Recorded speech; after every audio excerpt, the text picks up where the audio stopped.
Drama from the Open University, which in its partnership with the BBC has created some memorable productions, largely unsung and invariably not often seen by the general viewing audience. Tonight Sir Hugh Weldon selects and introduces 3 dramas from the Open University.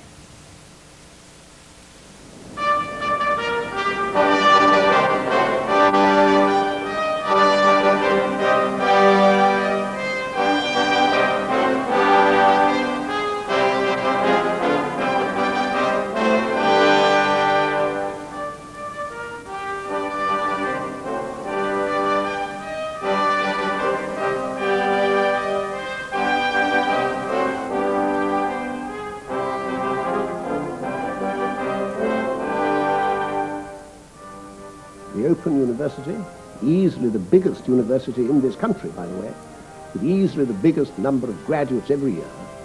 The Open University, as everybody knows, uses television and radio in its teaching. Some people think it's part of the BBC, but with the greatest possible respect, they're wrong.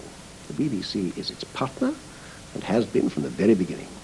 And all the radio and television work is in fact done here and in nearby rooms in Alexandra Palace.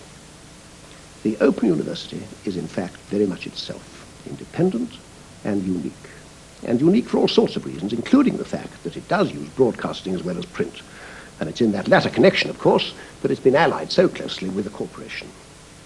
For its drama course, and for some other courses as well, the university needs to have plays and parts of plays properly mounted and produced. There are all sorts of other programs, as you'd expect, and across an enormous range, what with maths and science and technology and theology and everything else. And they were flattering enough to invite me a few weeks ago to choose whatever I liked from right across this range for this 2-hour show. And rightly or wrongly, I decided to go flat out for this one drama area. So I've chosen what seemed to me to be 3 memorable passages from 3 memorable works. One, a complete act, standing entirely on its own, from Pirandello's play, 6 Characters in Search of a Author. 2, the great monologue from Dostoevsky's chapter on the Grand Inquisitor, with a really bravura performance by Sir John Gielgud. That stands on its own as well. And thirdly, and we'll start with this, I've chosen the last half hour of Samuel Beckett's Waiting for Godot, with Leo McKern and Max Wall as the 2 tramps. As we join them for this fragment of the play, the end of the play, in fact, this very controversial and extraordinary work, the 2 tramps are still waiting for Godot. And if you don't happen to know the work, that in fact is all they've been doing since the beginning. They've simply been waiting for this person whom they've never seen and know nothing about. And he never does turn up, of course. The business of waiting and filling up the time is what gives meaning to their lives, it seems. And this, of course, is part of the controversy. There's undoubtedly a suggestion, as the accompanying course literature points out, that life can truly be reduced, or is truly being reduced in this play, to that process of simply waiting. Anyway, the 2 old tramps are friends. The thin one, played by Max Wall, is the cleverer one and the more thoughtful. But each somehow needs the other, as in life itself we are bound each to each by need and by affection. And then there's another pair, also waiting for Godot. You'll see them too, and they're also bound together, but they're not friends. They're a grotesque pair, victor and victim, exploiter and exploited. But, as again, perhaps in life, it isn't always easy to decide which is the exploiter and which the exploited. So there are these 2 pairs somewhere on this earth. There's nothing on the stage except an extremely elementary tree on a slope and a moon which is occasionally hauled up on a piece of string. Here they are, Leo McKern and Max Wall, in the final half hour of Beckett's Waiting for Godot. You see anything coming? What? You see anything coming? No. Nor I. You must have had a vision. What? You must have had a vision. There's no need to shout.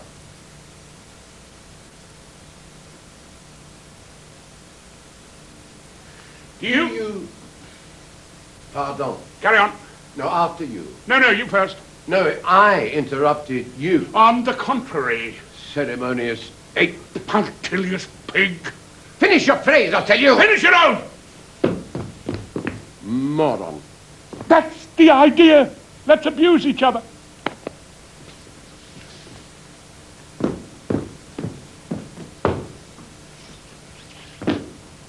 Moron. Vermin. Abortion. Morpion. Sewer rat. Curate. Cretin. Critic.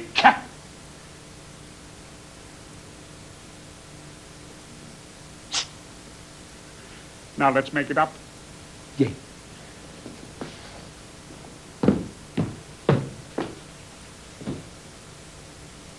Go.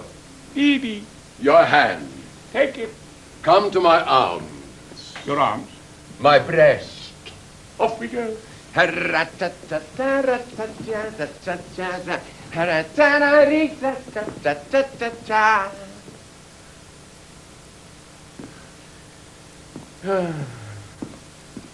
How time flies when one has fun. What do we do now? Let's do the tree, just for the balance. The tree? Yes.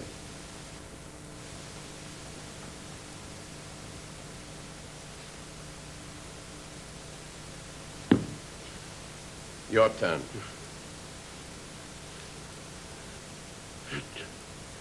Do you think God sees me? You must close your eyes.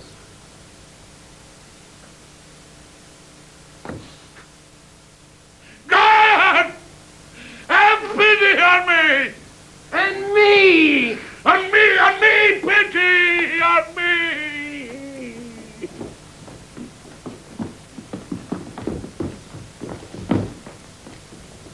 Godot! What is it?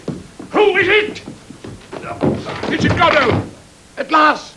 Reinforcements at last. Help! Is it Godot? We were beginning to weaken, but now we're sure to see the evening out. Pity! Poor Pozzo. I knew it was him. Who? Godot.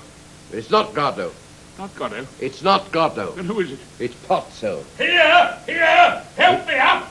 He can't get up. Let's go. We can't. Why not? We're waiting for Godot. Ah. Hey, perhaps he has another bone for you. Bone? Chicken. Do you not remember? It was him. Yes. Ask him. Well, perhaps we'd better help him first. To do what? To get up. He can't get up. He wants to get up. Then let him get up. He can't get up. Why not? I don't know. Let us ask him for the bone first, and if he refuses, leave him there. You mean we have him at our mercy? Yes. And we should subordinate our good officers to certain conditions? What? Yeah, that seems intelligent, all right. But there's one thing I'm afraid of. Help! What? That Lucky may get going at any minute. Then we're bollocksed. Lucky?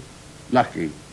He's the one that went for you yesterday. I tell you, there were 10 of them. No, before that. He was the one that kicked you. Is he there?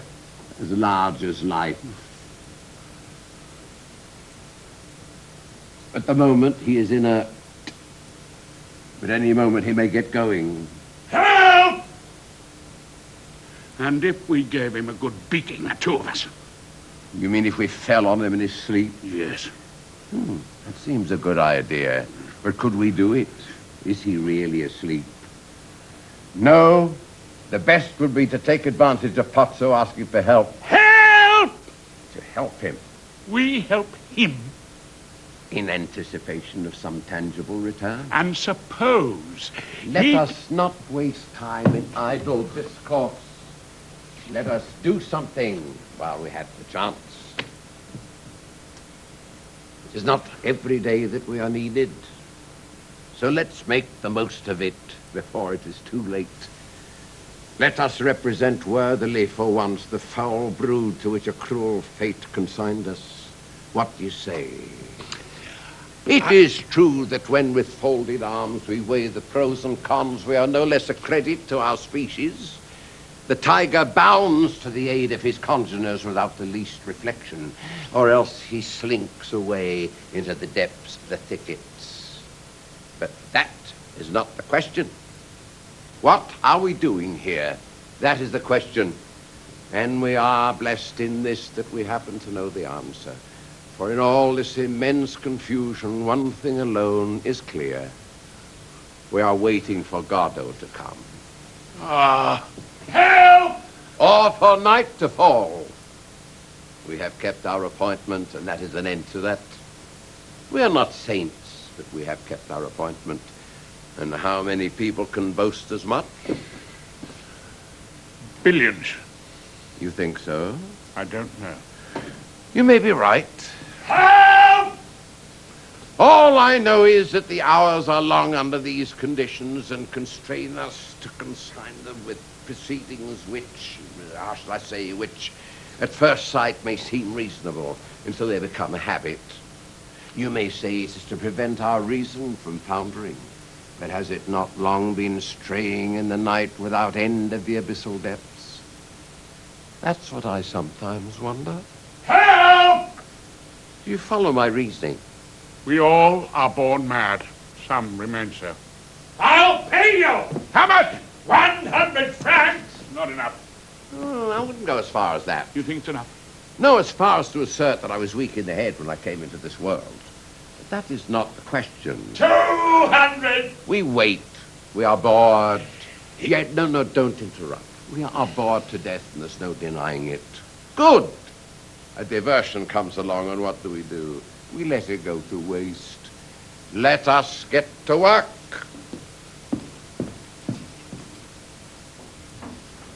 In an instant, all will vanish, and we shall be alone once more in the midst of nothingness.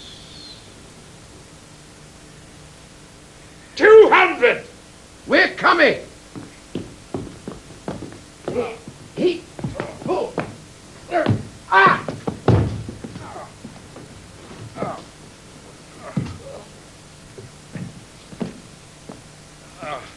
What's the matter with you all?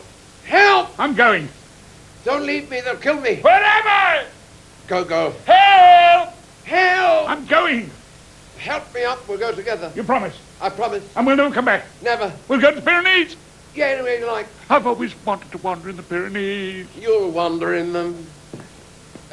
Who farted? Pozzo. Here, pity. It's revolting. Give me a hand. I'm going. Oh, well, I'm going. I suppose I'll get up myself. In the fullness of time. What's the matter with you? Go to hell. Are you staying there? Well, for the time being. Come on, get up. You'll catch a chill. Oh, don't worry about me. Oh, come on, Giddy. Don't be pig-headed.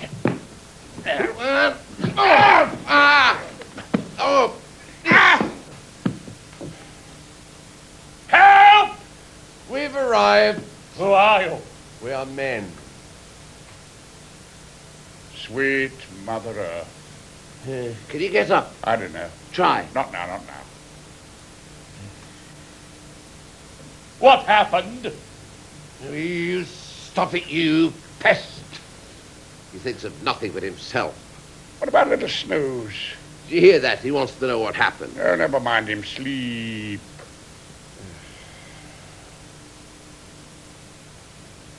Pity!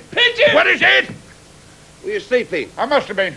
This bastard Pozzo at it again. Well, make him stop and kick him in the crotch. Will you stop it, crab laughing? Stop it! I say, stop it. Help! Help! He's off. Help! Help! He's down. What do we do now? Maybe I could crawl to him. Don't leave me. Or I could call to him. Yes, call to him. Pozzo! Pozzo! No reply. Together. Pozzo! Pozzo! He moved. Are you sure his name is Pozzo? Mr. Pozzo, come back. We won't hurt you. Perhaps we could try him with other names. I'm afraid he's dying. It'd be amusing. What would be amusing? To try with other names, one after the other, to pass the time, and we're bound to hit on the right one in the end. I tell you, his name is Pozzo. We'll soon see. Abel! Help! Got found in one. I'm beginning to weary of this motif. Perhaps the others call Cain. Cain! Cain! Help! He's all humanity. Look at the little cloud. There, in the zenith. Well, what's so wonderful about it? Let's pass on now to something else. Do you mind? I was about to suggest that. But to what? Suppose we get up to begin with. Well, it's worth trying. Child's play. Simple matter of willpower. And now? Let's go. We can't. Why not? We're waiting for Godot. Oh, what do we do? What do we do? Help! What about helping him? What does he want? He wants to get up. Why doesn't he? He wants us to help him get up. Then why don't we? What are we waiting for?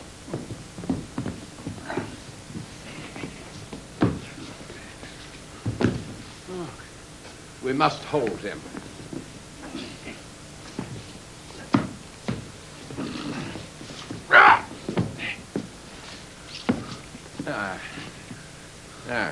Feeling better? Who are you?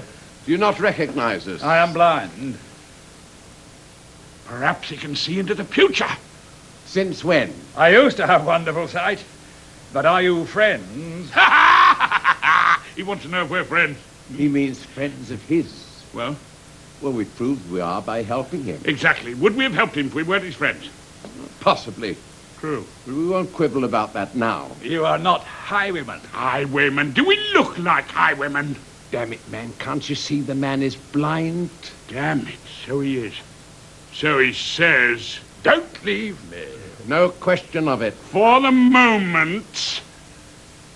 How do you feel now? How much longer must we cart him around?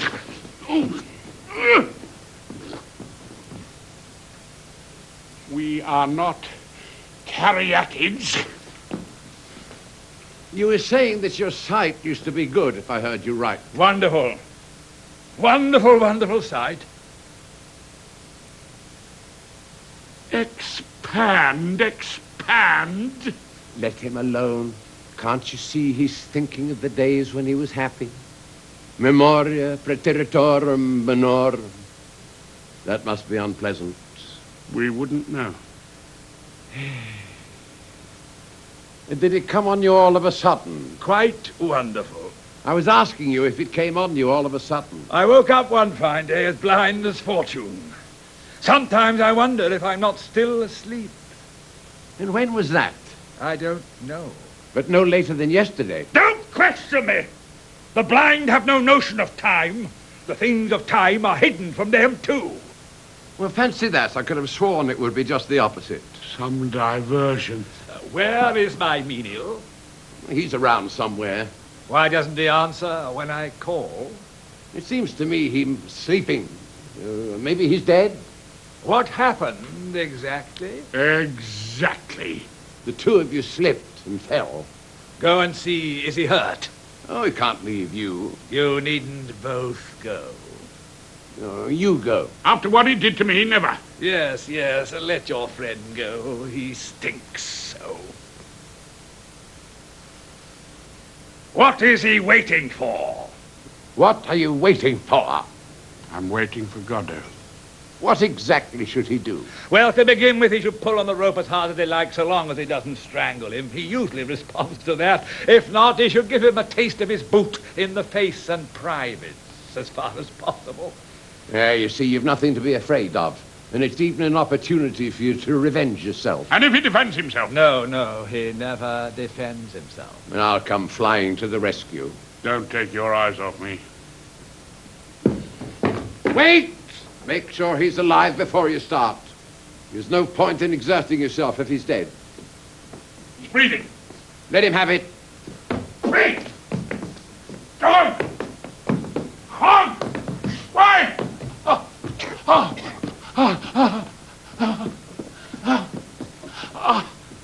The brute!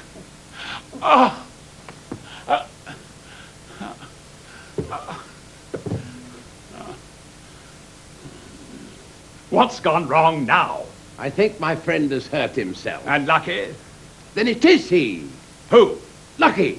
I don't understand. And you are Pozzo. Certainly I am Pozzo. The same as yesterday. Yesterday? We met yesterday. Do you not remember? I don't remember having met anyone yesterday, but tomorrow I won't remember having met anyone today, so don't count on me to enlighten you. Enough! Up, pig! But you were bringing him to the fair to sell him. You spoke to us. He thought he danced. You had your sight. As you please. Let me go. Up! And where do you go from here? On.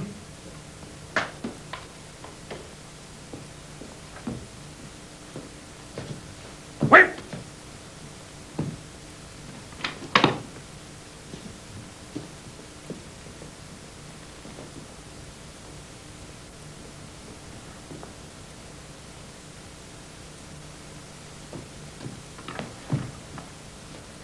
Rope.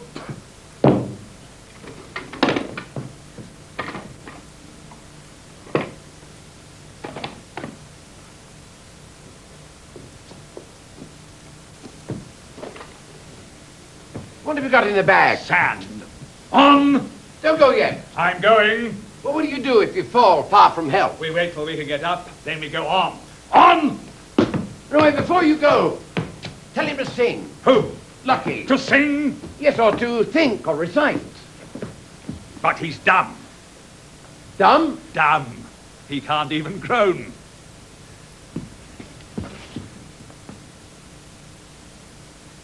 Dumb? Since when? Have you not done tormenting me with your accursed time? It's abominable. When? One day, is that not enough for you? One day like any other day. One day he went dumb, one day I went blind, one day we'll go deaf, one day we were born, one day we shall die the same day, the same second. Is that not enough for you? They give birth astride of a grave. The light gleams an instant, then it's night once more. On!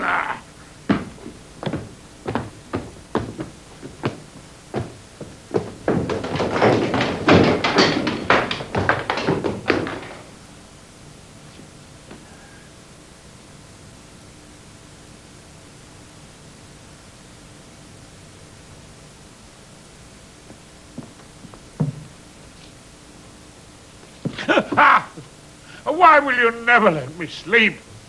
I felt lonely. I was dreaming I was happy. Well, that passed the time. I was dreaming. Don't tell me. I wonder, was he really blind? Blind who? Pozzo. Blind? He told us he was blind. But what about it? It seemed to me that he saw us. Oh, you dreamt it. Let's go. We can't. Are you sure it wasn't him? Who? Godot. But who? Pozzo! Not at all. Not at all. Not at all. Well, I might as well get up. Oh!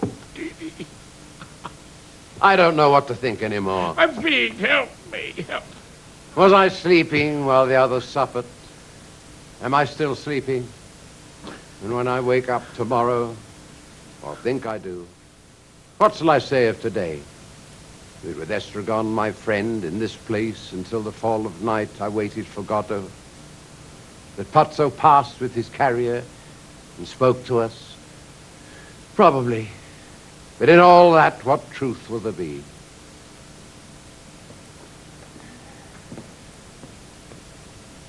He'll know nothing. He'll tell me of the blows he's received, and I'll give him a carrot. Astride of a grave and a difficult birth. Down in the hole, lingeringly, the grave digger puts on the forceps. We have time to grow old. The air is full of our cries.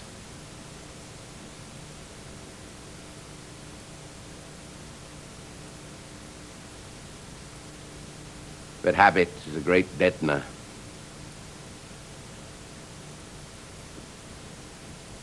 At me, too, someone is looking. Of me, too, someone is saying, He is sleeping. He knows nothing. Let him sleep on. I can't go on. What have I said?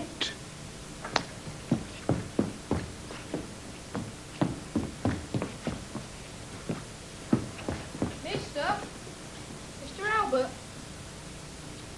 Off we go again. Do you not recognize me? No, sir. It wasn't you came yesterday. No, sir. This is your first time. Yes, sir. You have a message from Mr. Godot. Yes, sir. He won't be coming this evening, No, sir. but he'll be coming tomorrow Yes, sir. without fail. Yes, sir.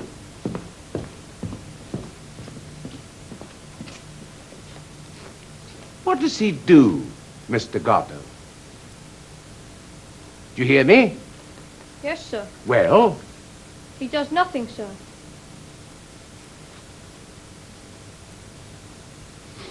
how is your brother? He's sick, sir. Perhaps it was he came yesterday. I don't know, sir.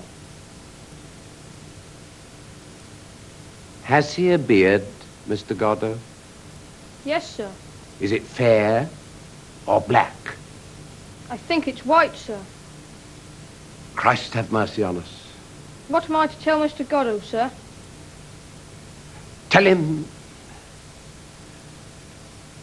that you saw me and that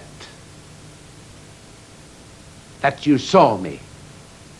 You're sure you saw me? You won't come back tomorrow and tell me you never saw me?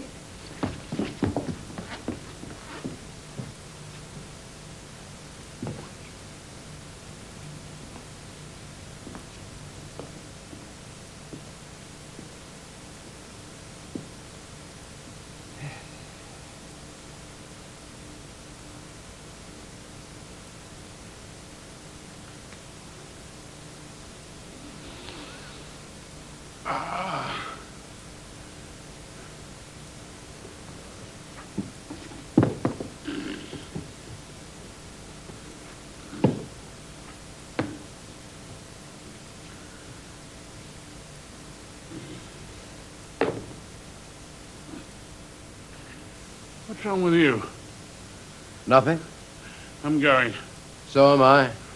Was I asleep long? I don't know. Where shall we go? Not far. Oh, yes, let's go far away from here. We can't. Why not? We have to come back tomorrow What for? to wait for Godot. Ah. He didn't come, No. and now it's too late. Yes. Now it's night. And if we dropped him,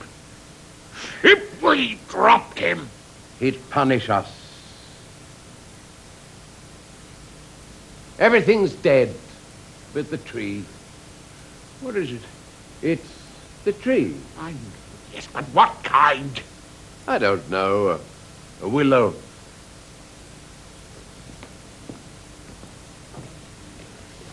Why don't we hang ourselves? With what? You haven't got a bit of rope? No. And we can't. Let's go. Wait! There's my belt. It's too short. You can hang on to my legs. Well, who'd hang on to mine? True. Show just the same.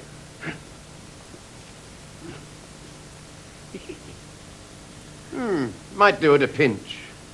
But do you think it will be strong enough? We'll soon see.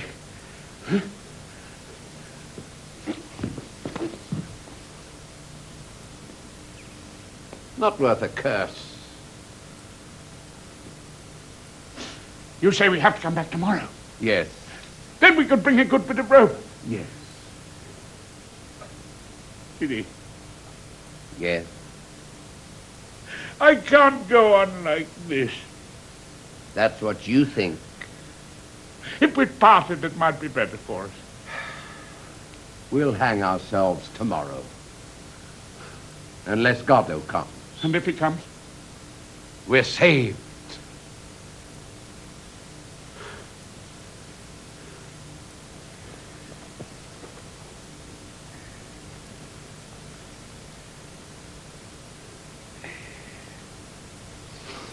Well, here we go. Pull on your trousers. What? Pull on your trousers. You want me to pull off my trousers? Pull on your trousers.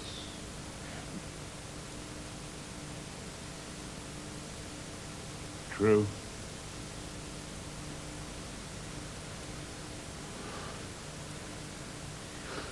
Well, shall we go? Yeah. Let's go.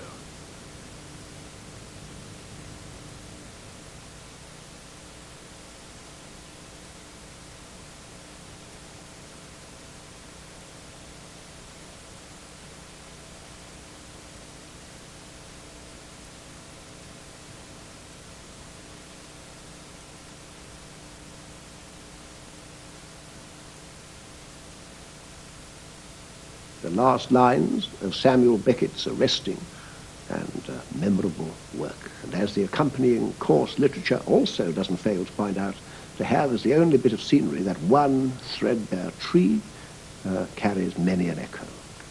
The Garden of Eden and the tree of life, the tree of knowledge. It was from a tree that the cross was made, and it is from a tree that Judas hanged himself.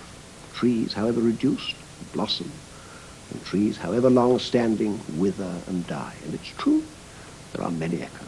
Anyway, so to the second passage. John Gielgud's Grand Inquisitor. The Inquisitor appears in a fable in a chapter of Dostoevsky's novel, The Brothers Karamazov.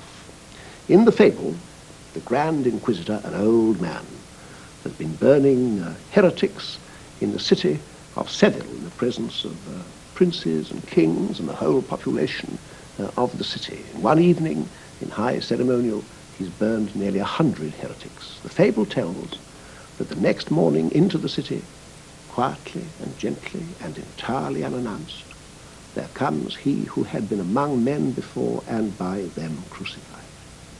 He's instantly recognized. Everybody recognizes him. He's irresistible. He's young.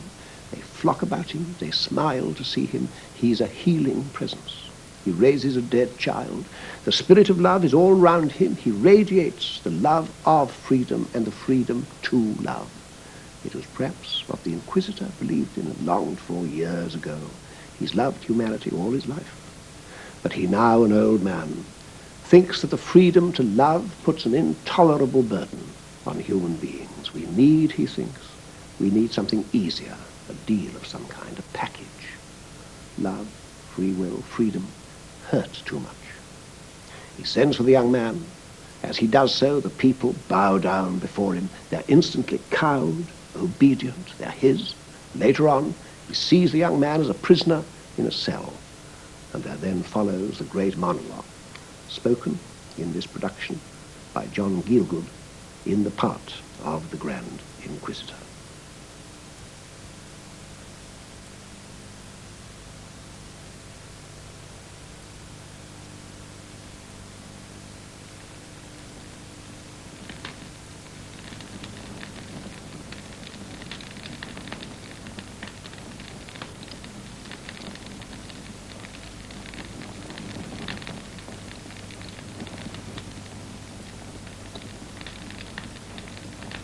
Fire is the terrible symbol of the Spanish Inquisition. Fires were lighted every day to the glory of God and for the destruction, by burning, of the Church's enemies. The Grand Inquisitor has become aware of an enemy. A stranger has moved among the crowds and performed a miracle. The crowds have pressed around him, awestruck, confused by hope. On the order of the Grand Inquisitor, the man has been arrested. Now it is night. The air is breathless with heat. The cardinal comes to face his prisoner.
You.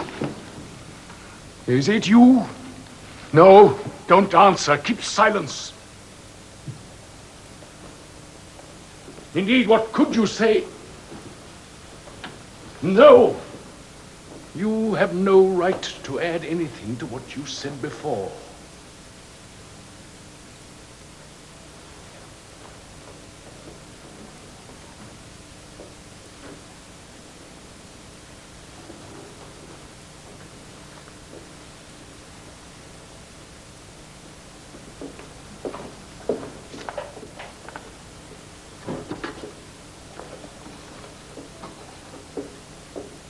Why have you come to make trouble for us?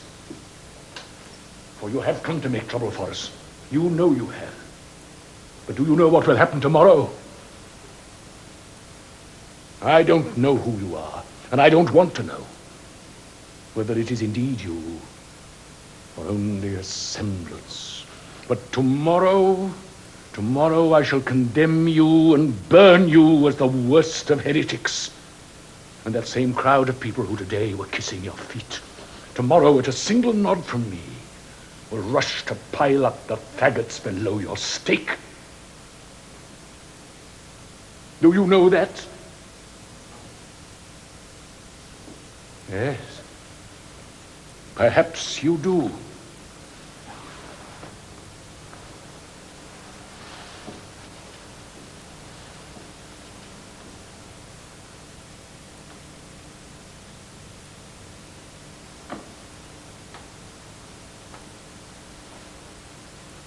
Have you the right to make known to us a single one of the mysteries of that world from which you've come? No, you have no right. Nothing may be added to what was said before, for that would infringe on man's freedom of faith. And wasn't it you who kept repeating in those days, 1,500 years ago, want to make you free? Oh yes, it has cost us dear, this business. We have wrestled with that freedom of yours. Now our building is finished and secure in your name. You don't believe that we've made it secure? You gaze back at me so meekly. Not even a frown. Know this then. Today, at this very moment, men are convinced, as never before, that they have perfect freedom, although they themselves brought their freedom to us and laid it humbly at our feet. But this was our doing. Was that freedom you wanted? Was it? Man was created a rebel. And surely rebels can never be happy. Yet now, for the first time, it has become possible to think of people's happiness. You were warned, but you would not listen. You rejected the only way that which man could be given happiness. But fortunately, when you were leaving, you handed the job over to us. By your own word, you gave us the right either to bind or to loosen. And now, of course, you could not even think of taking away that right. So why have you come to make trouble for us?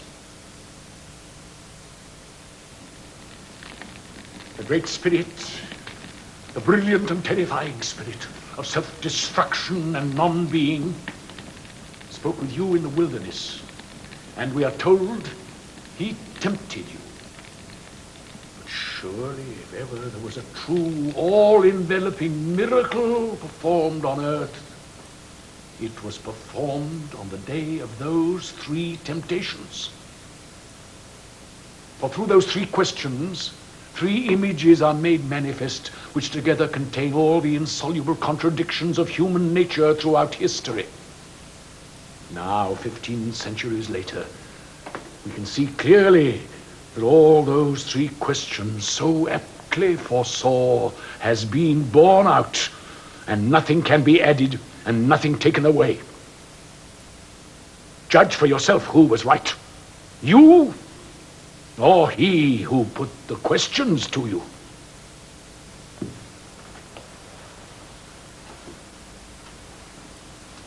Remember the first question. You want to go into the world, but you are going with empty hands, with only some promise of freedom, which men in their unruliness and simplicity cannot even put a meaning to, which they fear and dread, for nothing has ever been so unbearable to man as freedom. But now, if you were to take these stones lying about here in this wilderness and turn them into loaves of bread, mankind would follow you at once, grateful and obedient. You rejected that proposal. What kind of freedom is it, you reasoned, if obedience can be bought with loaves of bread? Man does not live by bread alone. That was your answer. Do you know that centuries will go by and mankind will declare through the mouth of its science that there is no sin, only hungry people? Feed them first and then ask virtue of them. That is the cry by which their science will destroy your temple. And for 1,000 tormented years they will try to feed themselves. But no science of theirs will ever give them bread so long as they are free. And so in the end, it will be to us they come and lay their freedom at our feet, crying, make us slaves if you will. Only feed us, feed us. They will realize that they can never have freedom and enough bread for everybody. That they are too vicious, too rebellious, too insignificant ever to be free. And we shall feed them, proclaiming falsely that it is done in your name. You promised them the bread of heaven.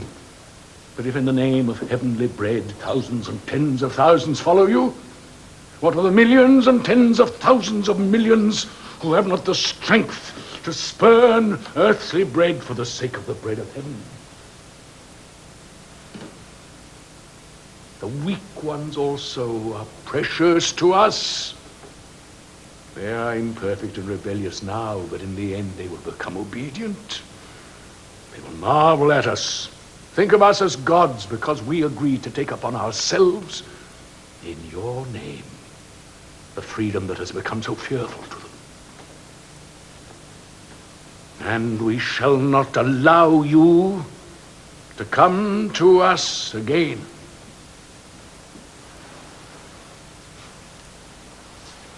In that first question in the wilderness is contained the great secret of this human world.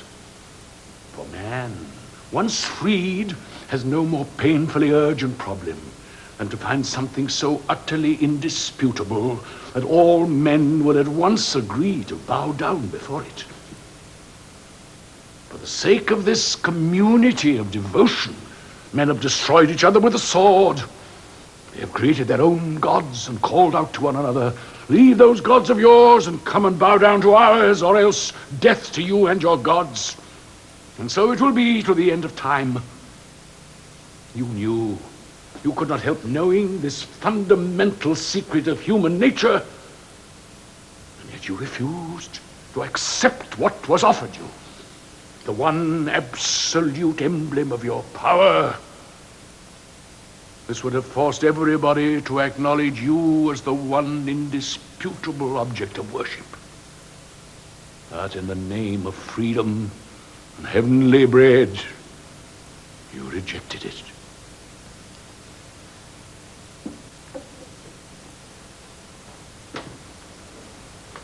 Now look what else you did. And still in the name of freedom, instead of taking possession of man's freedom, you made it even greater. Instead of giving him something that would have set his conscience at rest, you offered him everything that is unusual, indefinite, and enigmatic. Everything that is beyond his strength. Just as if you didn't love him at all. You who came to give your life for him. You longed for man to follow you freely. to decide for himself what is good and what is evil, with only your image before him for guidance. But although there is nothing so seductive to man as freedom of conscience, there is also nothing more agonizing. Surely it must have occurred to you that in the end he would reject your image and dispute your truth, since you had left him so tormented and confused. It was you yourself who planted the seeds of the destruction of your own kingdom. Don't blame anyone else for it.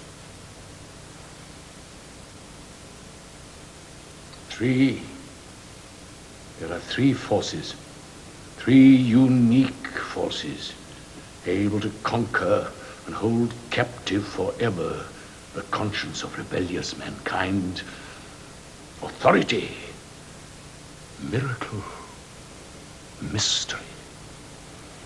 You rejected all three when the wise and terrible spirit placed you on the pinnacle of the temple and said to you, "If you're the Son of God, cast yourself down, for it is said of him, the angels will catch him and bear him up, and he will not fall." You listened and would not throw yourself down. Oh, of course, in that you acted proudly and magnificently, like a god. But this weak and rebellious race of men, are they gods? How could you possibly suppose that man would be strong enough to reject a miracle? And at the times of his most fearful and basic spiritual questionings, find himself left alone, with nothing but a free decision of the heart. Certainly, you knew that your action would be preserved in the books, would reach to the end of time. You hoped that man would remain with God, not needing miracles. But don't you know that the moment man rejects a miracle, he rejects God too?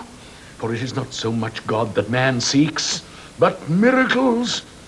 And since he is not able to exist without them, he will even create them for himself. Why, you would not even come down from the cross when they mocked at you, saying, "Come down if you're the Son of God, and we'll believe in you." No, you longed for man's freely given love. You refused to enslave him with a miracle. You judged men too highly. Of course, they must always be captives, even though they were created rebels.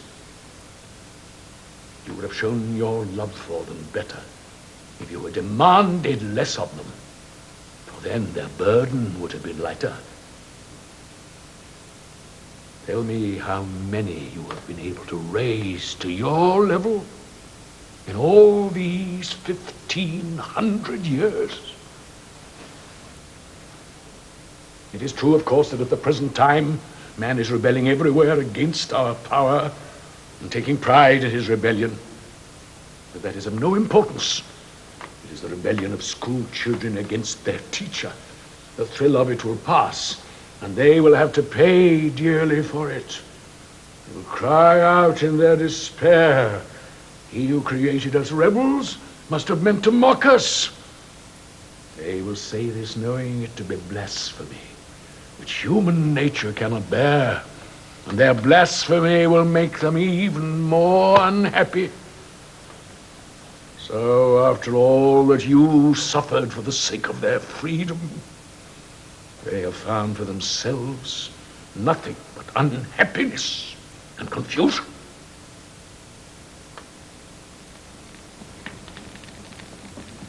Your great prophet tells how he saw all the faithful martyrs of the first resurrection, numbering 12,000 from each tribe. They had suffered as you suffered in the wilderness, feeding on roots and locusts. And of course, you can point to these children of freedom and the magnificent sacrifice they made in your name with proper pride. But they were only a few thousand, and they were like gods. But what of all the others, the millions of the weak? Surely you did not really come only to the chosen and for the chosen. If you did, and here is a mystery which we do not understand, And if it is a mystery, then we had the right to preach a mystery, telling the millions that it is not their freely given love which is important, but the mystery itself, which they must obey blindly, setting their consciences aside. This is what we have done. We corrected your great work. We founded it on authority, miracle, mystery. And the millions rejoiced that the terrible gift which had brought them so much torment was at last lifted from their hearts. Why have you come back now to trouble us? And why do you gaze at me so silently with those pale eyes of yours?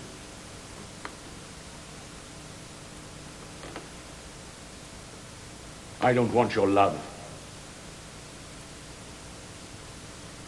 because I don't love you. What have I to hide from you? Do you think I don't know who I'm talking to? You already know what I have to tell you. I can read that in your eyes. Perhaps you really do want to hear it from my lips. Listen then.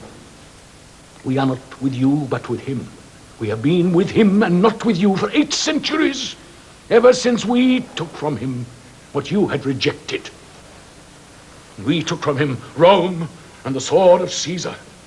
Why did you reject that last gift?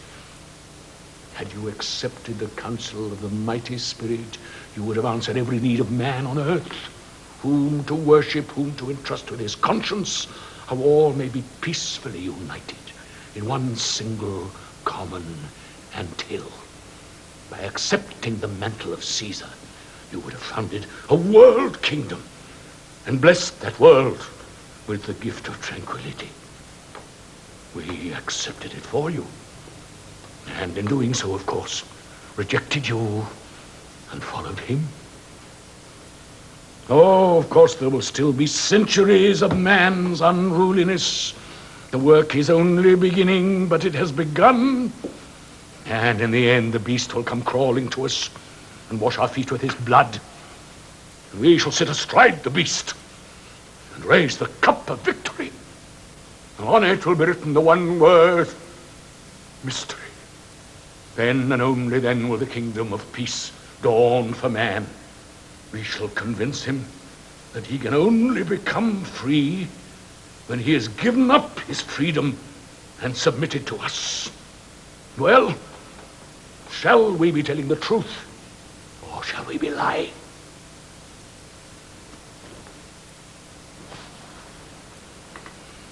Men will see that we are right. They will remember into what a labyrinth of bewilderment and confusion they were brought by freedom and science. They will find shelter beneath our wings, huddled up together like baby chicks under a mother bird. We shall make them work, but they will have their hours of leisure too. And of course we shall allow them to sin, telling them that if it is done with our permission, every sin will be redeemed, for we shall take their punishments upon ourselves. They will bring us the most agonizing secrets of their consciences, and they will accept our solutions with joy, going quietly to meet their deaths. Those millions of happy children snuffed out quietly in your name. And beyond the grave, they will find nothing. But while they are alive, we shall keep that secret from them for the sake of their happiness here on earth, and lure them with an eternal reward in heaven. For if there were anything in the next world, it certainly wouldn't be for them.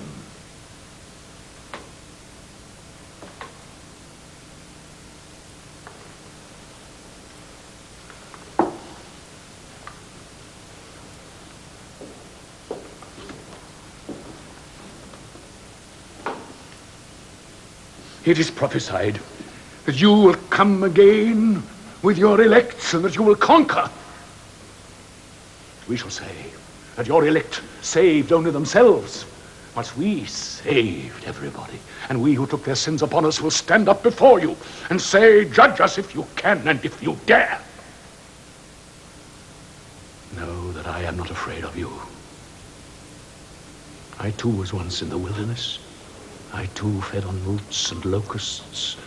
I too blessed that freedom with which you had blessed mankind. I too prepared myself to be numbered among your elect. But I came to myself in time. I would serve madness no longer. I came back to join those who corrected your great work. I left the proud and returned to the humble.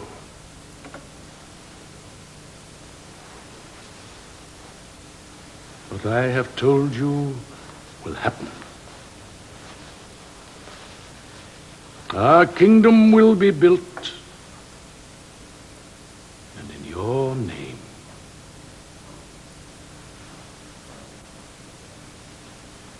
And tomorrow I tell you again, that obedient crowd, at a nod from me, will rush to pile up the faggots below the stake at which I shall burn you.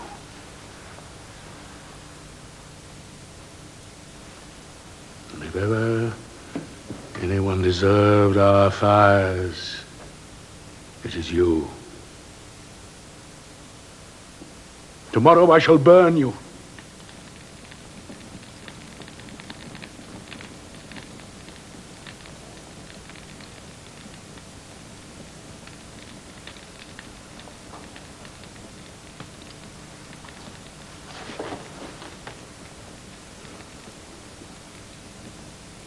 Go. Don't come to us anymore. Don't come at all. Never.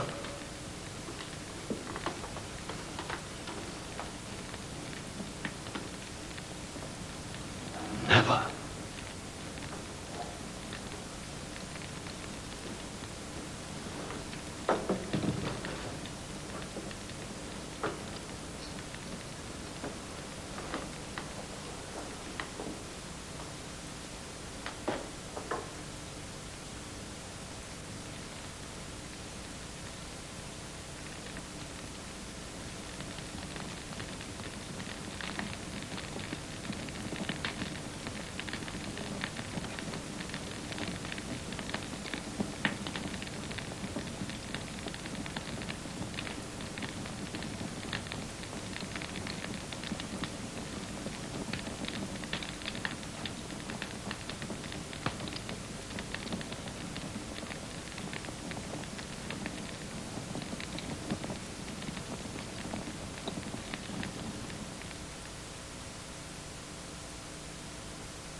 The prisoner went away.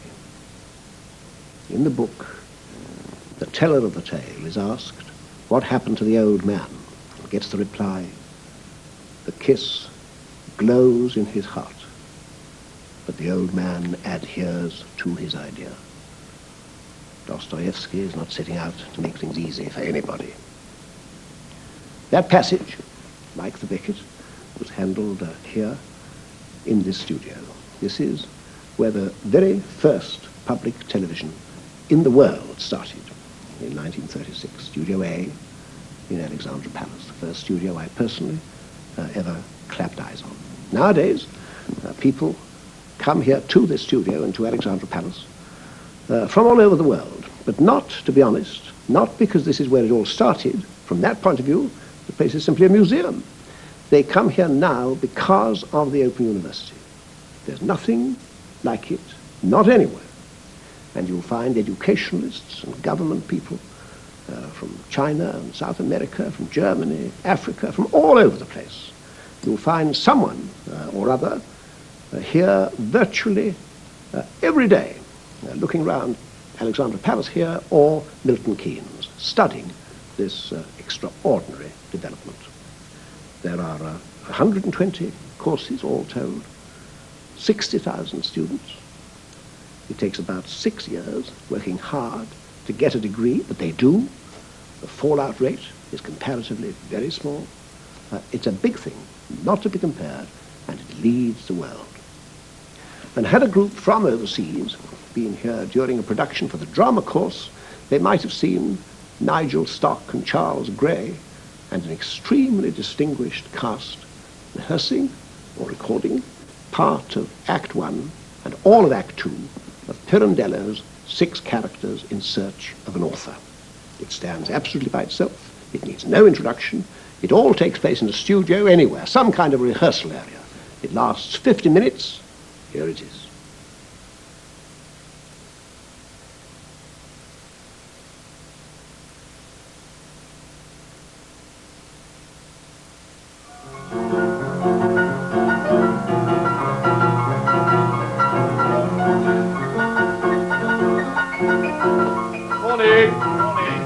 Morning, dear.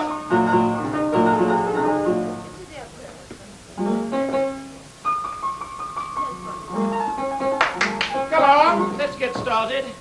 Everyone here? Not everyone. The leading lady isn't here. Oh, as usual. We're 10 minutes late already. No, here I am. Here I am. Forgive me. I hunted everywhere for a taxi. Take Delilah, darling. Don't put her in a draft. Darling, do forgive me. Now, for come being on, so let's late. get on with I it. had to- Opening Oh, position, what's up? please. You're in the way. Forgive me for existing. When the curtain rises, Leone Gala, wearing a cook's hat and apron, is busy beating an egg in a basin with a wooden spoon. Now, do I really have to wear a cook's hat? Yes, my dear fellow, a cook's hat, and you beat eggs. And if that's not enough, you have to represent the shells of the eggs that you're beating. Do you understand now? No. Neither do I. However, let's get on with it. Oh, yes. I suggest you turn towards camera a bit, about 3/4 face. Otherwise, what with the abstruseness of the dialogue and no one being able to hear you. Are you listening to me? Listen when I'm explaining things.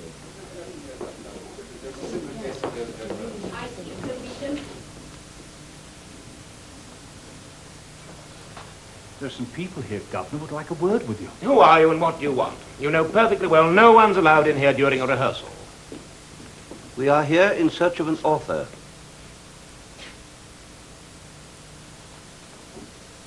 What? In search of an author? Which author? Any author, sir. There's no author here. We're not rehearsing a new play. So much the better, sir. We will be your new play. Are you people trying to be funny? On the contrary, we're bringing you a terrible and grievous drama. And we might make your fortunes for you. A terrible and grievous drama.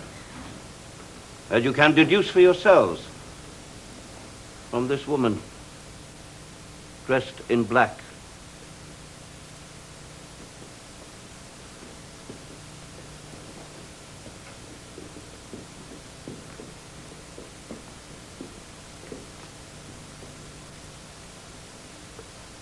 Clear out. Get them out of here. Go away. Yes, come on, get out. Is this a practical joke? I wonder at your incredulity. Is it perhaps that you're not accustomed to seeing the characters created by an author leaping to life upon the stage here? Or is it that perhaps you have no scripts in your hands that contain us? Yes. That's it. Exactly. Where's the script? Listen. Listen. The play is in the making. It is in us, sir, the script. The drama is in us. My passion. Only you knew. My passion for him. You be quiet and keep out of this. And please don't laugh like that. Bravo. Bravo. Shut up. What do you all think this is? A cabaret? Let's put this drama on at once. At once. Oh, how I long for that moment to come. Because after all the very intimate things that have happened between him and me, I can no longer remain with these people, having to witness my mother's anguish over that queer fish there. Look at him. Look at him. The legitimate son. He despises me. He despises him. He despises that dear little creature because we're bastards. Don't you understand? Because we're bastards. And this poor woman here, the mother of us all, he looks down on her as if she were only the mother of us three bastards. Oh, please, in the name of these two little children, I beg of... Oh, my God. She's going to faint. Quick, a chair for this poor widow. Stand back now. Give us some air.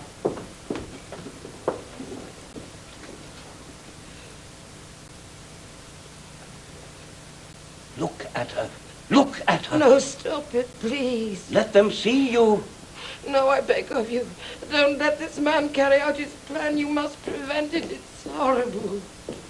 Is this lady your wife? Yes, sir, my wife. Then how does it come about that she's a widow, if you're still alive? She had another man. It is in this fact that her drama lies. Another man. Who has the good luck to be dead. We are still in mourning for him. Her drama doesn't lie in the love of two men. She is not a woman. She is a mother. And her drama, and how powerful it is. Her drama lies entirely in these 4 children. The children of the 2 men she had. My God, what a show. And we're the audience for once. Are you enjoying it, dear? Let's listen to them. Let's hear what they've got to say. Yes. Yes, listen to the chunk of philosophy you're going to get now.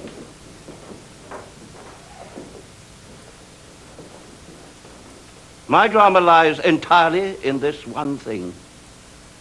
In my being conscious that each one of us believes himself to be a single person.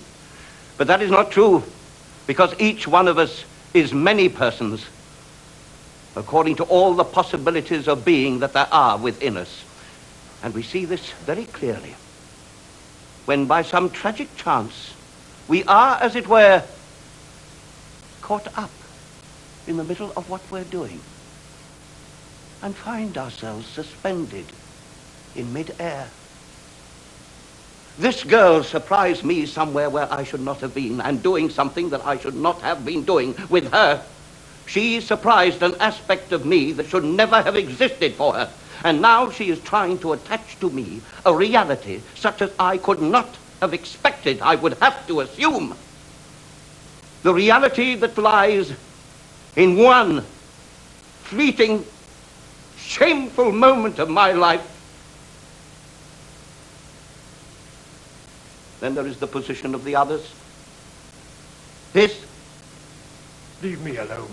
I've got nothing to do with all this. What do you mean you've got nothing to do with all this? I've got nothing to do with it. I wasn't meant to be mixed up in all this with the rest of you. Common. That's what we are. And he's a fine gentleman. But as you may have noticed, every now and then I fix him with a contemptuous look, and he lowers his eyes, because he knows very well the harm he's done me. I? Yes, you. You! It's all your fault. I became a prostitute. Well, sir, you understand? Born as we are for the stage. Are you amateur actors? No. I say we're born for the stage because... You're an old hand at this game. No. I only act as much as anyone acts a part he has set himself to perform, or a part that he has set in life. And in me, it is passion itself, as you can see, that always becomes a little theatrical of its own accord. Yes. Yes, but you do understand, without an author. No. Look here. You be the author. Me? What the devil are you talking about? Yes, you. Why not? Because I've never written anything in my life, that's why not. Then why not try your hand at it now? There's nothing in it. Everybody's doing it. And your job is made all the easier for you because all the characters are here before you. That's not enough. Not enough? What? When you see us live our drama. We still need someone to write the play. No. Someone to take it down, possibly, while we act it out. You almost succeed in tempting me. We could certainly have a shot at it. Of course. and you will see what wonderful scenes will emerge. You tempt me. You tempt me. Let's have a go at it, huh? Come with me into my office. Oh, you can have a few minutes break. Come back in a quarter of an hour. They'd better come as well, don't you think? Yes, bring them along. Now remember, don't be late. You've got a quarter of an hour.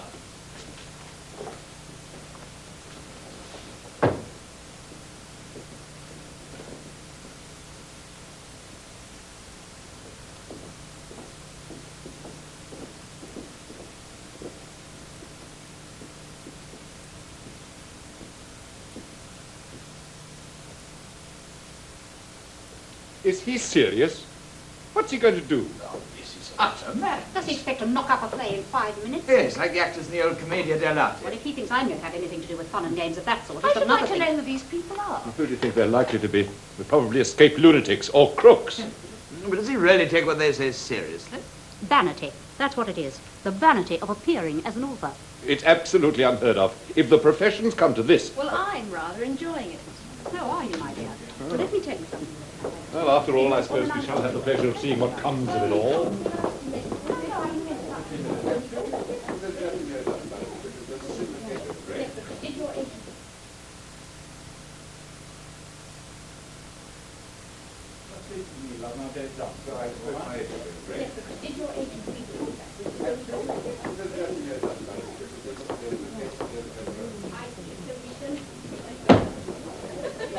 Now come along, ladies and gentlemen.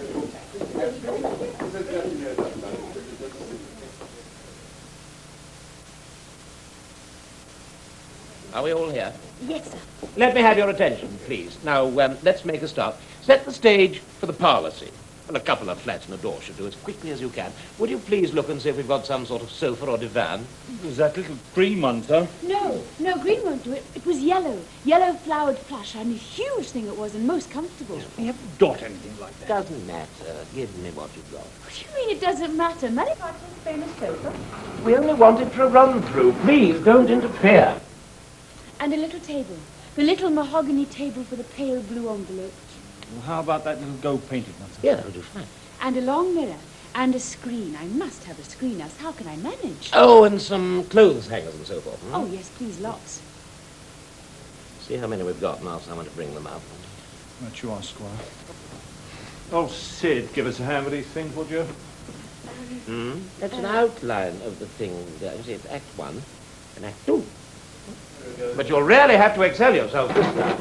You mean take it down in shorthand? Oh, good idea. Can you do shorthand? I mayn't know much about my job, but shorthand? Better and better. Go into my office and get some paper, a large wad of it, as much as you can find. Yes. Well, clear the stage, please. Right now, ladies and gentlemen, let me have your attention, please. Excuse me, darling, if you're going to There start... won't be any improvising to do, I promise you. What shall we have to do then? Nothing. For the moment, you just stay there and watch what happens. Just now we're going to have a rehearsal, or as much of one as we can in the circumstances, and they'll be doing the rehearsing. Excuse me. In what way will it be a rehearsal? Well, a rehearsal. A rehearsal for their benefit. But if we're the characters... Just so. Characters. It's not characters who act here. It's actors who do the acting here. The characters remain where they are in the script, when there is a script. Precisely. And as there is no script, and you have the good fortune to have all the characters here alive before your very eyes...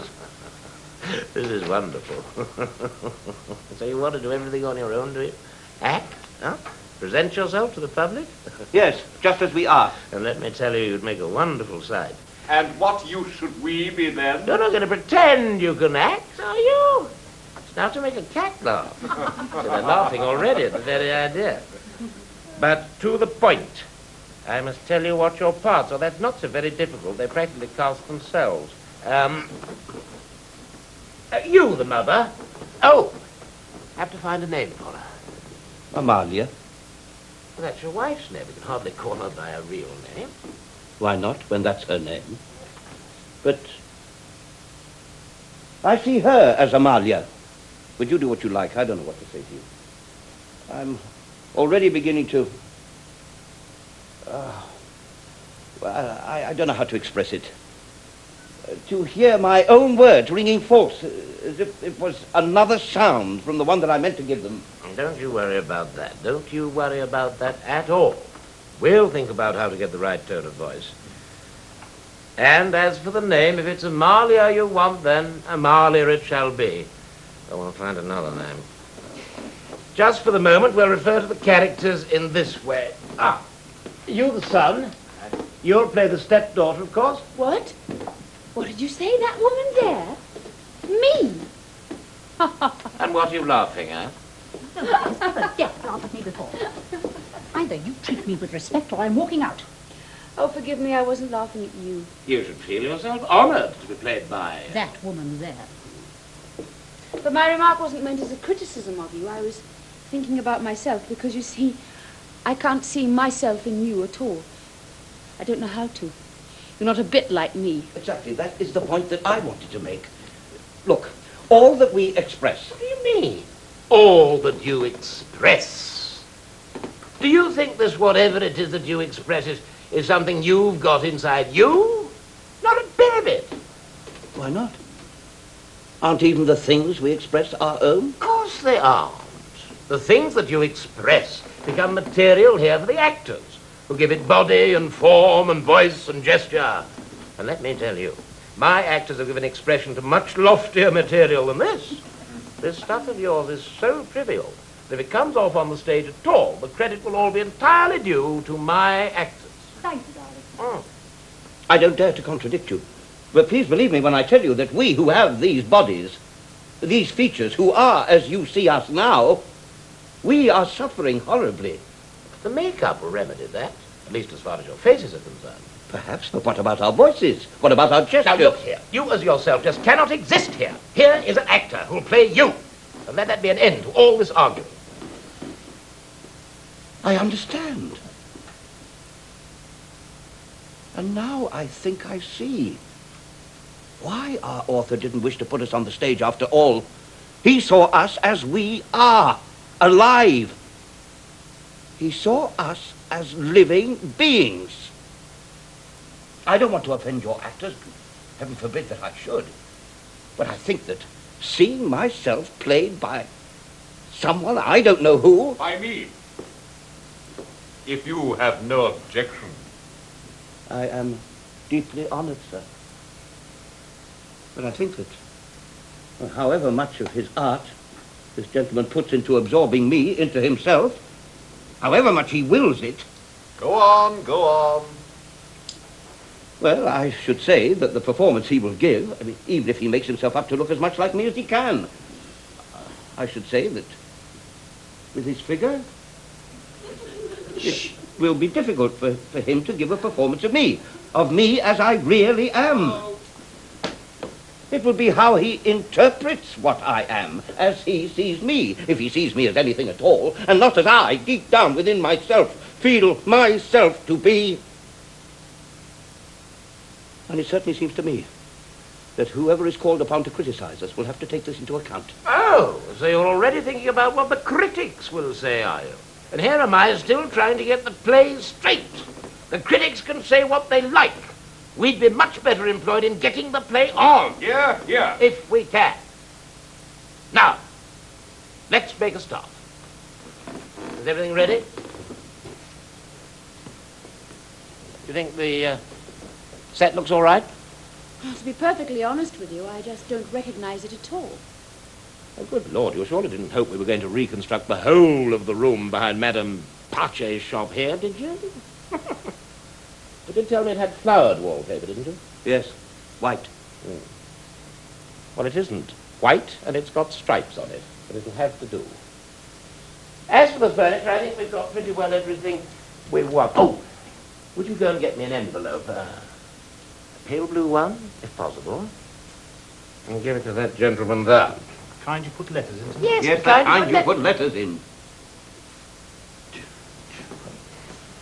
Right. Now, come on. First seat. Young lady. No, wait a minute. I said the young lady. You stay there and watch. How I make it live. Well, I'll know how to make it live. Don't you worry. Once I get started. Please, don't let's get any arguing. Please. first scene is between the young lady and Madame Pace. Oh. What about this Madame Pace? She's not with us, sir. Well, what do we do about her? But she's alive. She's alive, too. Yes, yes, but where is she?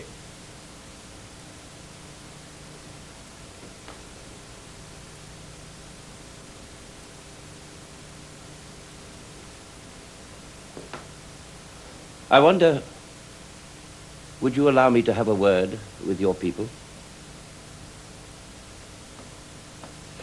I wonder if you ladies would do me the kindness of lending me your hats for a moment. What are you going to do with the women's hats? Nothing. Just hang them on those pegs for a moment. And perhaps one of you ladies would be kind enough to take off your coat, too. Our coats as well. And after that, he's as mad as a hatter. But why? I just want to hang them up. Just for a moment. Please, do me this favor, will you? This is really funny. You want us to put them on show? Precisely. Put them on show, like this. Is one allowed to know what you're doing? Why, yes, if we set the stage better. Who knows whether she may not be attracted to the objects of her trade and perhaps appear among us.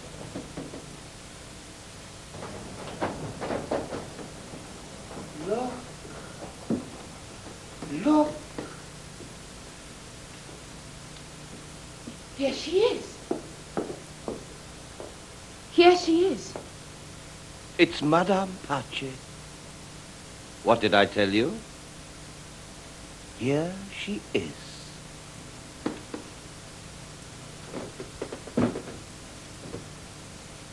What sort of a game do you call this? Hang it all, what's going on? One moment, please. Why should you want to destroy this prodigy of reality, which was born, which was evoked, attracted, and formed by this scene itself? A reality that has far more right to live than you have, because it is very much more alive than you are. Why should you want to spoil it all because of some niggling, vulgar convention of truth? Now, which one of you actresses is to play the part of Madame Pace? Because that person is Madame Pace. Grant me at least that the actress who plays that part will be less true than she is, because there is Madame Pace in person. Look! My stepdaughter recognized her and went up to her at once. Now, watch this scene. Just watch it.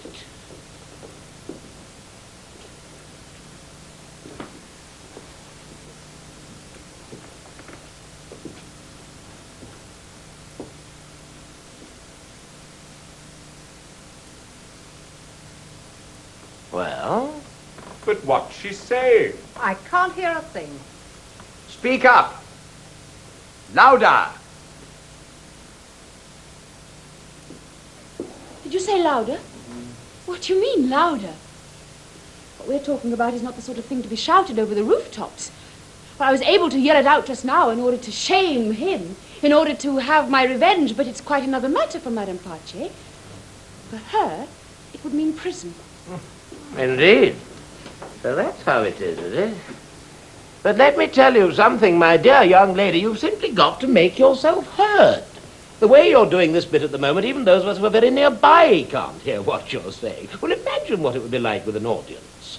Anyway, there's nothing to prevent you speaking up when you're on stage together. We shan't be here to listen to you. We're only here now because it's a rehearsal, you see. Pretend you're alone in the room behind the shop where no one can hear you. What do you mean, no? There's someone who'll hear if she speaks up. Do you mean to say someone else is going to burst in on us? No. They're alluding to me. I have to be waiting behind the door. Madame Pace knows this. So if you'll excuse me, I'll go. Then I'll be all ready to make my entrance. No. While you're here, you must respect the conventions. Before we get on to that bit... Oh, no, let's get on with it at once. At once! I'm dying with desire to live this scene, to live it. If he's ready to get on with it, I am more than ready. Before that, the scene between you and her has got to be got over, oh, you understand? Oh, my God, she's only been saying what you already know. That once again my mother's work has been badly done, that the dress is spoiled, and that I must be patient if she's to go on helping us in our misfortune. Ah, yes, Signor. Porque I do not wish to make advantage, to make a profit. What? Does she speak like that? Yes, she speaks like that, half in Spanish, half in English. Isn't it comical? No, senor. It is not good manners that you laugh of me when I force myself to hablar as I can English, senor. Indeed, no, madame. Very wrong, madame. Very, very wrong. You speak like that, madame. Yes, you speak like that. Brick house stuff. Couldn't wish for anything better. It'll bring a little comic relief into the crudity of the situation. Yes, you speak like that, madame. It'll be absolutely wonderful. Wonderful. And why not? When you hear a certain sort of suggestion made to you in a lingo like that, there isn't much doubt about what your answer's going to be. It almost seems like a joke. You feel inclined to laugh when you hear that there's an old senor who wants to amuse himself with you. An old senor, madame? Not so very old. Not quite so young, yes? And if he does not please to you, well, he has prudencia. You old devil, you old wicked man! No, please! Sit down here just for a minute. Take that woman out of my sight. It is impossible for my mother to remain here. Oh, they can't be here together. That's why when we first came in, that woman wasn't with us. If they're on at the same time, the whole thing will inevitably be given away in advance. It doesn't matter. It doesn't matter a bit. This is only a first run-through, just to give us a rough idea how it goes. Everything will come in useful. I'll sort out all the bits and pieces later. Even if it is all jumbled up, I'll make something of it. Now, please be calm and sit down here nice and quietly.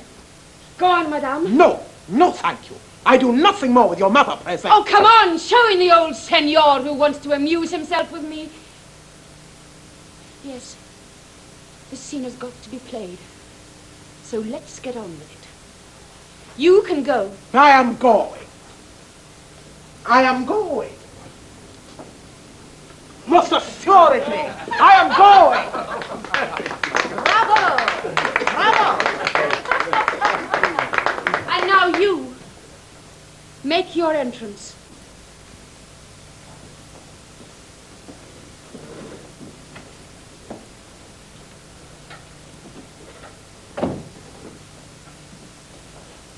Come over here. Now I'm standing here modestly with my eyes fixed on the ground. Oh, come on, speak up. Say, good afternoon, miss, you know, in that special tone of voice like someone who's just come in from the street. Listen to her. Are you running this rehearsal or am I? Go on. Do as she tells you. Get ready to write now. Good afternoon, miss. Good afternoon. Mm. But, this won't be the first time, will it? The first time you've been here? No, sir. You have been here before? More than once? Then, well, it won't any longer be so. May I take your hat? No, I'll take it off myself. Oh, my God. My God. Here, let me take it. I'll hang it up for you. It's such a charming, such a dear little head. Ought to have a much smarter hat than that. Will you come and help me choose one from among Madame's hats, will you? Oh, I say, those are our hats. For God's sake, shut up. Don't try and be funny. We're doing our best to rehearse this scene, in case you hadn't noticed. Go on from where you left off, please. No, thank you, sir. Come on. Don't say no. Do say you'll accept it. Just to please me. And I shall be most upset if you don't. Look. Here are some rather nice ones. And it will please Madame. She keeps them out on show, on purpose, you know. No, listen, I couldn't wear it. You're thinking what they will say when you go home wearing a new hat. Well, now, shall I tell you what to do? Shall I tell you what to say when you get home? No. No, I couldn't wear it because, well, as you see, well, you should have already noticed. That you're in mourning. Yes, of course. Please forgive me. Of course. I beg your pardon. Believe me, I am most profoundly sorry. Stop. Please don't say another word. I really ought to be thanking you. There's no need for you to feel so very sorry or upset. I too, you understand. I too must forget that I'm dressed like this. Hold it. Stop there. Oh, don't write that down. Leave out that last bit. It's going very well. Very well indeed. Oh, yeah. Then you go on as we arranged. It's rather delightful, that bit where he offers the hat, don't you think? Well, the best bit's coming now. Oh, why aren't we going on? Please be patient, just for a little while. Of course, it'll have to be treated rather lightly. And put over slickly. Well, of course, there's nothing difficult about it at all. Shall we try it now? Sure. I'll get ready for my entrance. Now, the scene between you and Madame Pache is finished. I'll get down to writing it up properly afterwards. You're standing, where are you going? Just going to put this hat on. Oh, good. You're standing here with your head bowed down a bit. But she isn't dressed in black. I shall be dressed in black. And much more becomingly than you are. Shut up, please. And listen. You'll learn something. Now, let's get started. Action.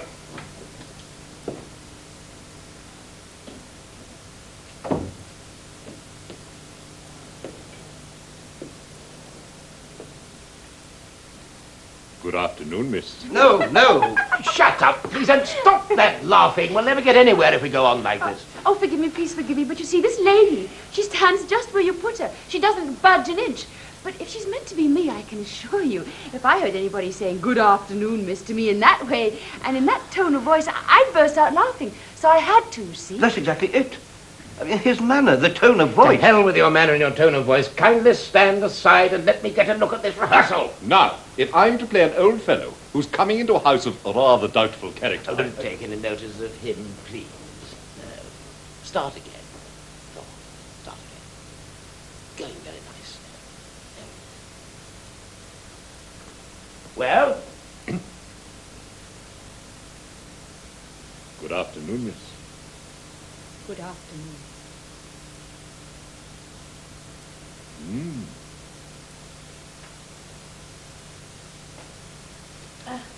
This won't be the first time, I hope. This won't be the first time, I hope. I hope. Will it? Will it? You say will it. It's a question. I'm sure she said hope. Well, hope or will it or whatever it is, no matter. Go on, please. Go on, go on. Oh, there was one thing. I don't think it ought to be quite so heavy. No. Hold on. I'll show you what I mean. Watch me. Good afternoon, miss. Good afternoon.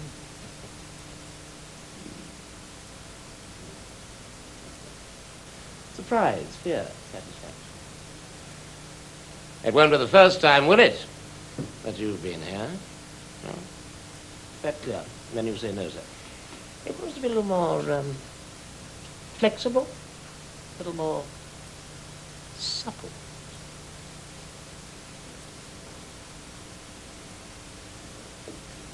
No, sir. You've been here before, more than once. Oh, wait a minute. You must let her get her nod in first. You've been here before. Down. Oh, my God. What's the matter? Oh, nothing. Nothing. That's your cue. Carry straight on. More than once? Oh, yes. Come along. May I take off your hat? Once and for all, will you shut up? I will not stand here and be made a fool of by that woman. Neither will I. Let's call the whole thing off. The trouble with you is you've got no manners. You go too far. Oh, you're quite right, sir. You're quite right. But please, you must forgive her. What do you want me to forgive? It's absolutely disgusting the way she's behaving. Yes, but believe me, it has such a strange effect. Strange? What do you mean strange? What's so strange about it? I admire your actors, that gentleman there and that lady. But the truth is, they're certainly not us. Well, I should hope not. How can they be you if they're actors? Just so. Actors. I mean, they play our parts very well, both of them. But when they act, to us it seems as if they're doing something different. They want to be the same, but all the time they just aren't. And how aren't they the same? What are they then? Something that becomes theirs and no longer ours. But that's inevitable. I've told you that before. I understand. I understand that. Well, let's hear no more on the subject. We'll run through it later on by ourselves in the usual way. I've always had a strong aversion to holding rehearsals with the author present. He's never satisfied. Now, let's make a start and let's see if we can have no more laughing. Oh, I shan't laugh anymore. I promise you my big bit's coming now. Just you wait and see. Well, then. When you say, please don't give another thought to what I said, I too, you understand, you come in immediately with, I understand. I understand. And at once ask... What does he ask? Why you're in mourning. Oh, no, that's not it at all. Listen. When I said to him, I must no longer think of my being in mourning, do you know what his answer was? He said, well then, let's take this little frock off at once, shall we? Oh, that would be wonderful. Wonderful. That would bring the house down. But it's the truth. And what's the truth got to do with it? Acting's what we're here for. The truth's all very well, but only up to a point. Well, what do you want, then? You'll see. Leave everything to me. No, I won't. What you want to do, no doubt, is to concoct a romantic, sentimental little affair out of all my disgust, out of all the reasons, each more cruel, each viler than the other, as to why I am this sort of woman, why I am what I am. An affair with him. He asks me why I am still in mourning, and I reply, with tears in my eyes, that my father died only 2 months ago. No, he must say what he said then. Well, then, let's take this little frock off at once, shall we? And I, with my heart still filled with grief for my dead father, I went behind there. Do you understand? There, behind this screen. And then, with my fingers trembling with shame and disgust, I took off my frock, undid my bracelet. For God's sake, what are you saying now? The truth! The truth! Yes, it may very well be the truth. I'm not denying it, and I understand, I fully appreciate all your horror. But you must understand, we simply cannot put this sort of thing on the stage. Oh, you can't you? Well, thanks very much. If that's the way things are, I'm going. No, look here. I'm going. I'm not stopping here. You worked it out between you, didn't you? The pair of you, you and him. You worked out in there what was going to be possible on the stage. Well, thanks very much. I understand. He wants to jump to the bit where he can present his spiritual torments. But I want to present my own drama. Mine! Ah, now there we have it. Your drama. Now look, and you'll have to forgive what I say, but it's not only your part that comes under consideration. Each of the other characters has his drama, too. He has his, and your mother has hers. We can't have one character coming along like this and overshadowing all the rest. Each character must be contained in one harmonious picture and presenting only what is proper to present. I'm very well aware that each of you carries a complete life within him and that he wants to put it up before the whole world, but it's here that we run into difficulties, you see. How are we to present only what is absolutely necessary, and at the same time to be able to hint at all the rest of the secret lives of the characters? It would all be very pleasant if each character could have a nice little monologue, or without making any bones about it, simply give a lecture in which he tells the audience all that's bubbling and boiling away inside of him. You must restrain yourself. And believe me, it's in your own interests, because all this fury, all this exasperation, all this disgust, well, it's a bad impression. And particularly, and you'll pardon me for saying this, as you've confessed that you've had other men before him at Madame Pache's, and more than once. Yes, that's true. But you must understand that those other men meant him for me just as much as he himself does. What? The other men mean him? No, well, what do you mean?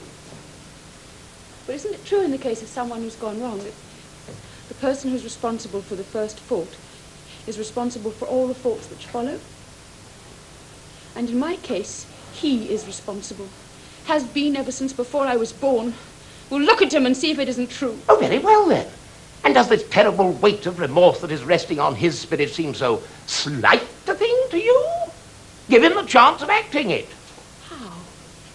How can he act all his noble remorse, all his spiritual torment, if you want to spare him all the horror of one day finding in his arms, after he had asked her to take off her frock, her grief still undulled by time, the horror of finding in his arms that child, a woman now, and a fallen woman already, that child that he used to go and watch as she came out of school?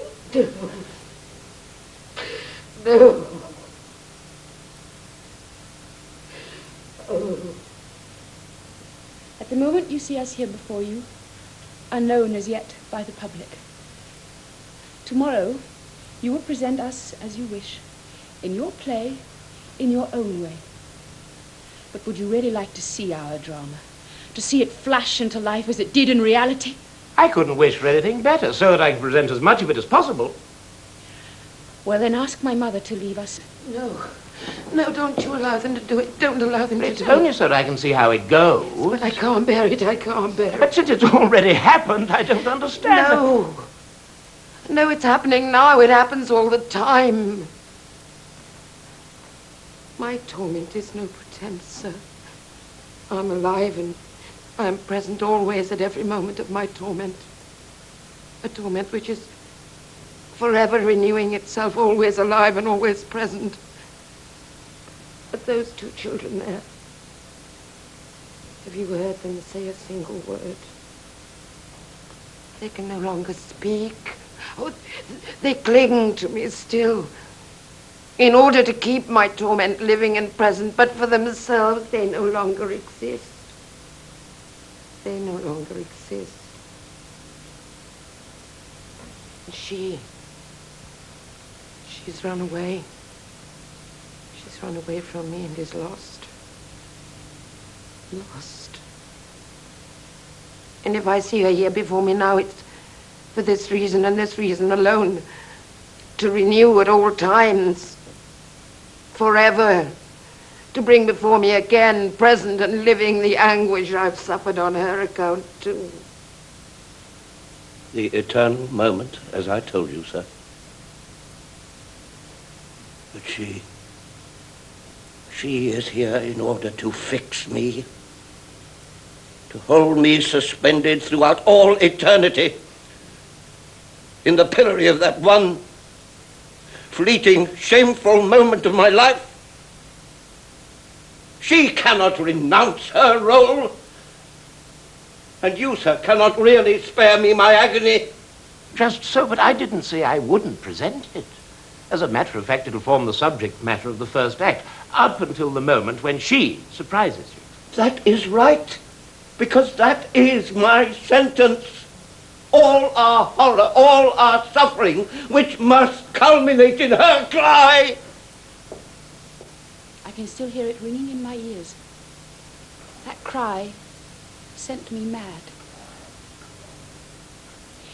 You can play me as you like, dressed, if you like, provided that my arms are bare, at least, just my arms.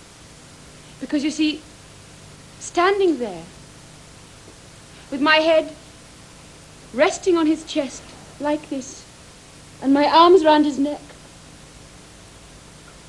I could see a vein pulsing away in my arm, and then, just as if that vein alone gave me a sense of horror, I shut my eyes tight and buried my head in his chest.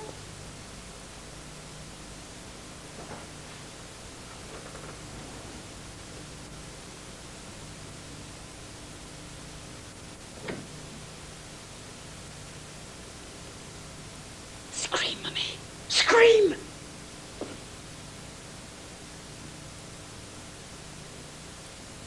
Scream as you screamed then! No! No! She's my daughter! Oh, you brute, she's my daughter! Can't you see she's my daughter? Oh. Oh. Excellent. Excellent. And then a fade to black. Fade down. Yes, because that is how it really happened. Oh, yes, we must have a break there. And then a fade down, a fade to black. No, the damn fool, when I say I want a fade, I mean I want a fade, and he really does go and fade it. That was absolutely marvelous. Very good indeed. That'll get him. No ifs or buts about it. That cry, you see, and then a fade to black. We've got something in that first act, or I'm a Dutchman.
So there you are, 3 passages from, whichever way you look at them, 3 marvellous works.